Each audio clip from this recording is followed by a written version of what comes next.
Mesdames, Messieurs, bonjour. Très heureux de vous retrouver ici en direct de la Grande Halle de Cournon dans le cadre du sommet de l'élevage. Alors, quel choix politique pour assurer un avenir à la filière bovine?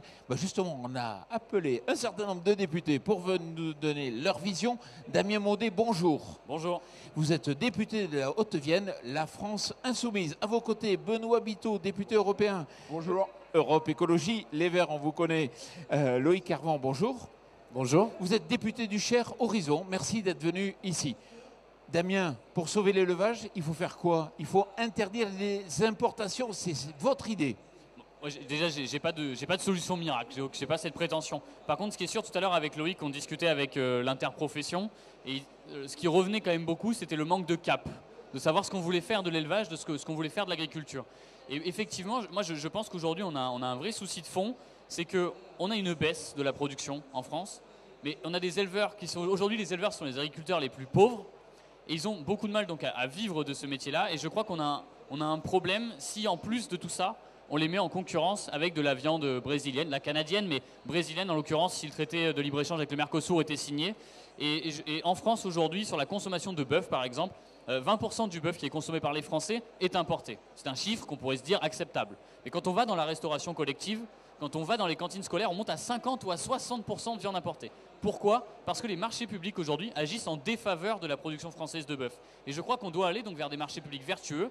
Et effectivement, la proposition que je porte, qui est d'interdire la viande importée dans les cantines scolaires ou dans les restaurations collectives, pourrait paraître, c'est clair, à l'encontre de ce que veulent les marchés publics et les marchés européens. Mais je crois qu'il faut en passer par là pour donner un cap. Si on assure aux éleveurs le fait que leur viande va être vendue, que la production va être vendue, on peut aller vers un cercle vertueux. Et juste un dernier point, c'est le MODEF, donc le syndicat agricole, c'est le seul chiffre que j'ai trouvé, dit que si aujourd'hui les marchés publics agissaient vers de la production française pour toute l'agriculture, ce seraient des marchés entre 3 et 7 milliards d'euros de repas par an. C'est énorme, c'est considérable, donc ça veut dire qu'il y a un moyen de trouver un débouché pour l'élevage français, pour l'agriculture française, mais il faut pour ça que les marchés publics jouent le jeu de la protection, et c'est vrai, c'est une loi protectionniste. Et il ne joue pas aujourd'hui, le jeu? Non, aujourd'hui le jeu n'est pas joué.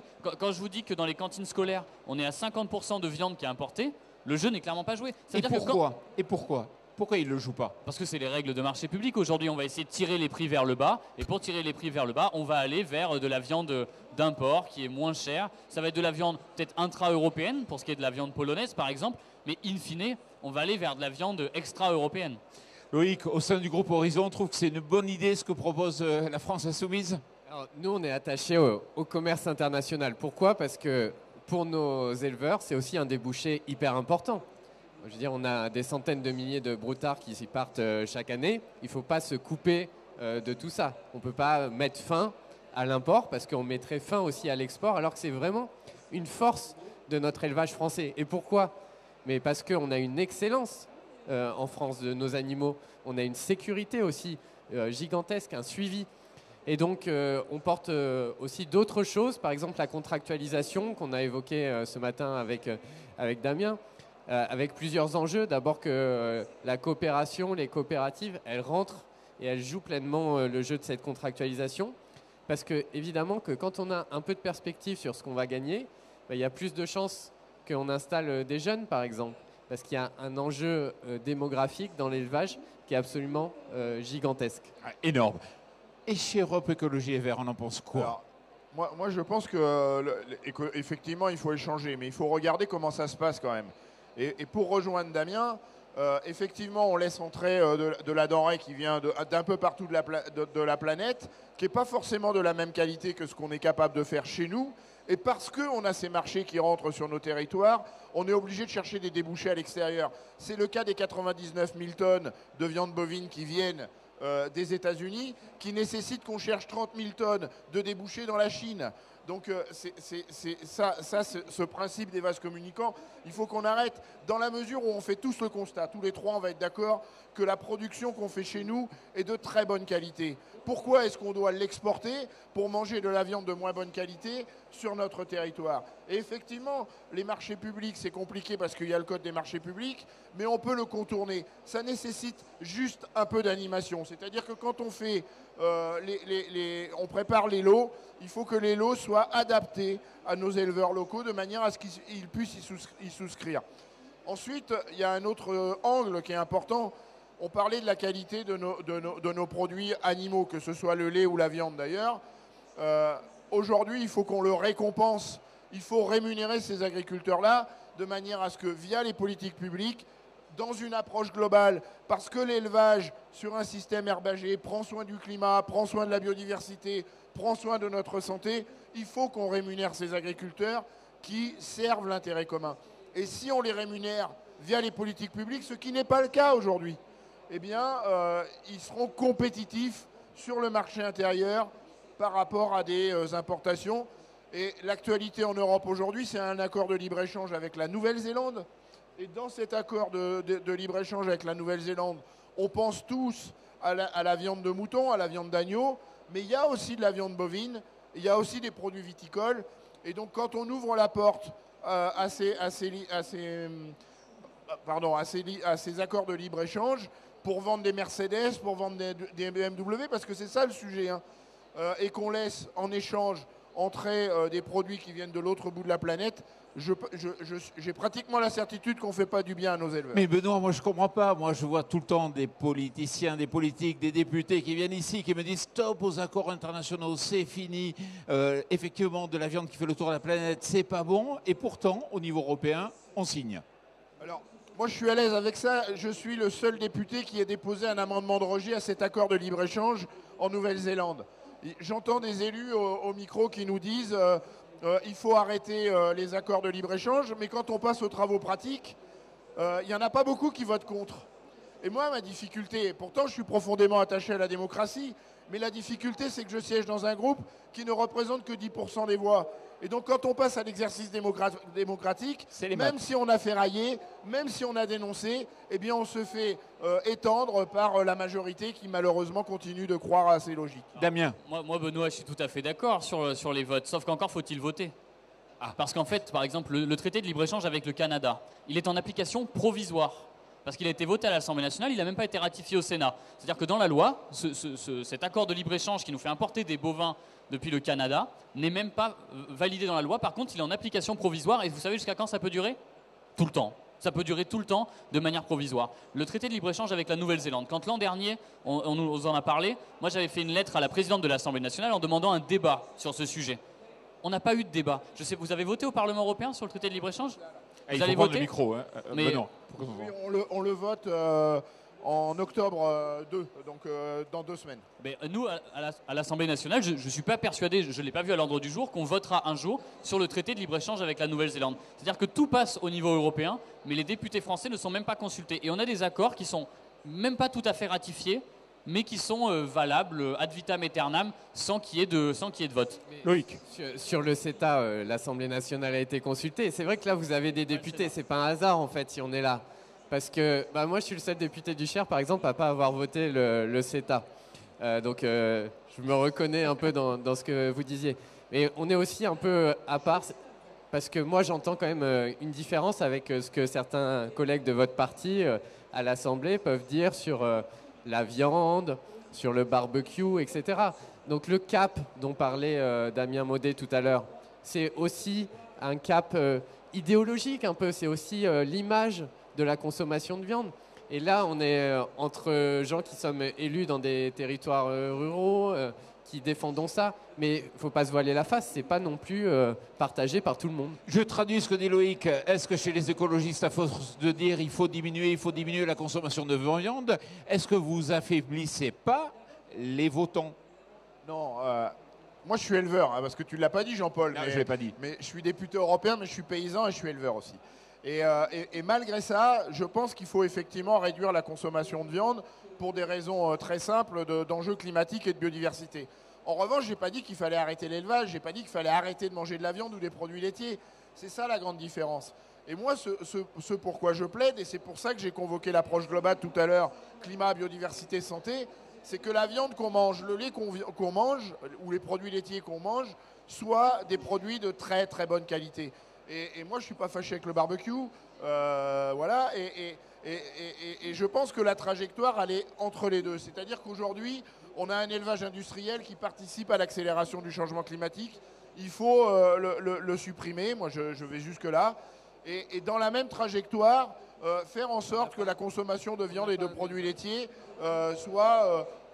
qu'il y a une forme de parallélisme des trajectoires de manière à ce que, en même temps qu'on réduit l'élevage industriel, on réduit notre consommation. Ouais, mais juste là-dessus, on n'a pas un élevage industriel en France. Je veux dire, la taille de nos fermes, c'est quoi, entre 50 et 150 mères, à peu près le même nombre d'hectares. On n'a pas un modèle industriel. Par contre, la viande qu'on importe, et là on est tous d'accord, là ouais, c'est des élevages industriels. Damien. C'est pratique ces micros, mais on ne peut pas se couper en fait avec ces micros. On ne peut pas parler C'est fait exprès, ouais, c'est bien, c'est on très bien. s'écoute. Mais tant mieux. C'est nouveau ça, hein. À l'Assemblée, vous devriez faire pareil. Non, mais à l'Assemblée, c'est pareil. Les micros Oui, marchent c'est pas, mais pareil, on crie ouais. tellement fort des fois. Bref. Sur la question des barbecues, etc. Il y en a qui regardent le barbecue, moi je regarde les prix. En vérité, aujourd'hui, la grande question qui se pose de toute façon, c'est que la production de viande française diminue aujourd'hui parce qu'il n'y a pas eu de cap, il y a eu des années de libéralisation. Par exemple, on peut prendre le mouton chez moi. Avant, en Haute-Vienne, on était les spécialistes du mouton. Aujourd'hui, en France, on est capable de produire seulement 45% de la consommation de moutons parce qu'il y a eu des choix politiques, des choix de libre-échange qui ont écrasé le mouton. Et ce n'était pas ceux qui voulaient plus en manger qui l'ont écrasé. C'est ceux qui ont voulu en importer depuis tous les pays du monde. Donc en fait, on peut regarder tant qu'on veut, les végétariens, les barbecues, ce qu'on veut. En vérité, le vrai problème aujourd'hui, c'est la mise en concurrence, c'est le manque de cap et c'est les prix. Parce que moi, ça m'a fait rire. Je parlais avec les éleveurs de mon coin, à Ned, je ne sais pas si vous connaissez, c'est en Haute-Vienne. Si vous n'avez pas la chance d'y aller, je vous conseille pour cet été. En Haute-Vienne, et ils me disaient, vous savez, moi les pétroliers me font bien rire. Les pétroliers à pas vouloir vendre à perte. Parce que nous, vendre à perte, on fait que ça en fait. On ne vend qu'à perte. Et aujourd'hui, quand on regarde les éleveurs, effectivement, ils vendent tous à perte. Donc, la manière qu'on aura de sauver l'élevage, c'est pas en allant taper sur X ou Y qui décide de ne pas manger de la viande. C'est en assurant des prix planchers à l'élevage. Et on a beau tourner autour du pot, et je termine là-dessus. Pour moi, aujourd'hui, sur toutes les lois Egalim qu'il y a eu, sans doute c'est intéressant, sans doute c'est des pas, et je ne veux pas paraître caricatural en faisant ça, mais pour moi, il y a un aspect bricolage. On tourne autour du pot de la mondialisation. Ce qu'il nous faut, c'est des prix planchers, des quotas d'importation. Tu dis que tu n'es pas contre le commerce international. Allez, admettons, je veux bien faire un pas réformiste là-dessus, mais on peut avoir des quotas d'importation. On en a toujours eu, on n'en est pas mort. Et on avait pu sauver notre élevage comme ça. La vérité, c'est qu'on a tout libéralisé, on met tout en concurrence et on n'assure plus des prix rémunérateurs. Oui, mais le ministre de l'Agriculture, il va vous dire quoi? Il va vous dire, ouais, c'est pas si simple, Damien. On a des contraintes, on ne peut pas tout bousculer. Mais on pourrait sortir largement l'alimentation des traités de libre-échange. On pourrait sortir l'alimentation. Non, c'est pas si simple. Mais effectivement, si on continue comme ça, on va vers la mort de l'élevage. Donc il faut faire des choix politiques. Ce gouvernement, moi je suis en mandat depuis 2019 au Parlement européen, on a discuté de la PAC. Et dans cette politique agricole commune, ce gouvernement prônait ce qu'on appelle les mesures miroirs, les clauses miroirs. Mais si on avait mis en place les clauses miroirs, cette viande de piètre qualité qui rentre sur notre territoire n'existerait pas. Mais elles sont où les clauses miroirs? Pourquoi on ne les met pas en place? Qui freine? C'est là où il va falloir gérer les paradoxes. C'est l'histoire des accords de libre-échange. C'est-à-dire que ceux qui, à la tribune en France, disaient « on va faire des clauses miroirs, notre combat dans cette nouvelle PAC » étaient les mêmes que ceux qui, au moment des discussions à Bruxelles, disaient non, c'est pas possible, on ne peut pas les mettre en place. Donc il va falloir soigner cette schizophrénie de nos ministres de l'Agriculture successifs qui reculent toujours sur la mise en place de ces clauses miroirs. Mais si on avait ces clauses miroirs, on y arriverait. Et le deuxième axe, et je reviens sur les politiques publiques, si on avait des politiques publiques qui rémunèrent vraiment les éleveurs parce qu'ils font de la bonne qualité, on aurait un élevage de qualité partout. Et ce n'est pas vrai que l'élevage industriel n'existe pas. Il y a 3% des structures en France qui sont qualifiées d'industrielles. C'est celles qui fournissent McDo, c'est celles qui fournissent Burger King et tout ça. Ces 3%-là portent des proportions d'élevage absolument hallucinantes. Et c'est ceux-là qui accélèrent le changement climatique, c'est ceux-là qui participent à l'effondrement de la biodiversité, c'est ceux-là qui participent à la dégradation de notre santé. Et pourtant, dans les politiques actuelles, c'est ceux-là aussi qui récupèrent le magot de la politique agricole commune.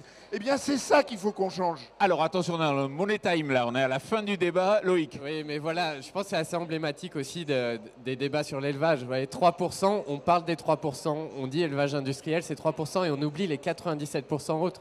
Même chose sur les questions environnementales, d'impact climatique, gaz à effet de serre de l'élevage. Pourquoi est-ce qu'on commence toujours par regarder notre agriculture, qui est le truc le plus essentiel, ce qui nous alimente? Il y a 1000 autres choses dans lesquelles on peut réduire dans l'industrie, dans le transport aérien, etc.